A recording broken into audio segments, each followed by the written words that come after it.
Good morning, warriors. Last week I showed you guys how to do some tie-dye coffee filters, and I told you that I was going to show you a couple ways to use them. So if you got a chance to do the tie-dye coffee filters last week, your coffee filters probably look something kind of like this. All of the colors kind of bled through a little bit. They've all sort of mixed together a little bit. If you haven't done the tie-dyed coffee filters yet, you can do this with plain white coffee filters, or you can really quickly make some tie-dyed coffee filters just by folding and coloring and spraying with water, but you'll need to make sure that they're completely dry.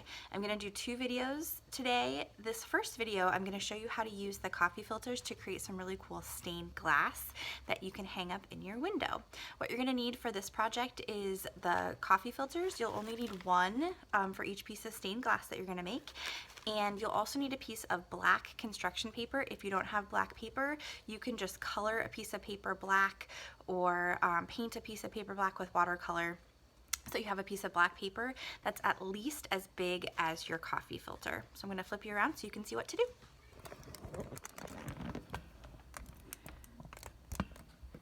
To start with today, we're going to have our black piece of construction paper. And we're gonna lay the circle of our coffee filter right over the top of the black construction paper so that we have a circle to trace from. And then we're just gonna use a pencil to trace around the coffee filter. It's okay if it's a little bit bigger, but you don't want it to be smaller than your coffee filter. Then once you have your circle on there, it doesn't have to be perfect. Once you have your circle on there, you can go ahead and cut your circle out with a pair of scissors. Try to get those edges pretty straight and even, because you still want it to match the shape of your coffee filter. So now I have my circle all cut out. What I'm going to do next is turn this circle basically into a black snowflake. Lots of us have done this before actually with the coffee filters, turning those into snowflakes. But for us, we're actually going to use the black paper.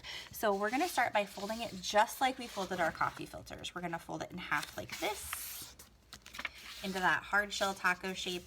We're going to fold it in half again, like a great big slice of pizza.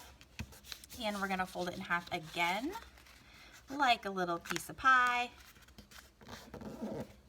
Then we're going to use our scissors to cut out some pieces out of our smallest triangle.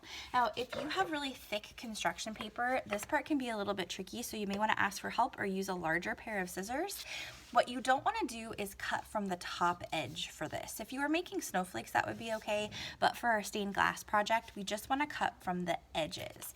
Now, the more you cut out of your black paper, the more of your color will be seen. So you want to cut quite a bit of that black paper out without having your entire thing fall apart. So try to make it as full of holes as you possibly can without it falling apart. The more holes you cut, the more color is actually going to show through. So I'm going to cut quite a bit out of here in different ways, do some zigzag lines, trying to keep it folded, try to keep it together. Cut as much as you can. Grown-ups might have to help a little bit. If you have littles at home, this can be a little bit tricky, but with a little bit of help, create as many openings as you possibly can in your snowflake. I'm gonna trim this part out a little bit too, so I have another little opening there. Now, when I open this up, it's going to show me all of those openings I created with my scissors. So it should create some really cool patterns in there. Every snowflake's going to be different. So you can experiment doing a few until you have one that you really like. Or if you have multiple coffee filters that you colored, you can do a whole bunch of these to create your stained glass. Now that we have this done, I'm going to take a little bit of glue stick. Glue stick works best for this. If all you have is a bottle of glue, that will work too. It's just a little bit trickier to get it where you want it to go. We're going to put glue stick on as many of the edges as we possibly can, but we want to do it quickly so that the glue doesn't dry before we have a chance to stick our coffee filter to it. So any little wiggly edges that might kind of bend or fold up when you stick it down, try to get a little bit of glue on those. And then we're going to take our coffee filter. I'm actually going to use this one. I think the designs are a little bit prettier. We're gonna lay this down and try to line it up as close as possible to the edges. And then press to seal it down. Remember to hold and count to 10. When you're pressing, when you're gluing, just hold it. Pounding it doesn't really help very much, but pressing and holding it will. And there's your stained glass. When you hang this in the window, the coffee filter is sheer enough that the light is going to shine right through. They make a beautiful decoration in your window. So have fun making some stained glass.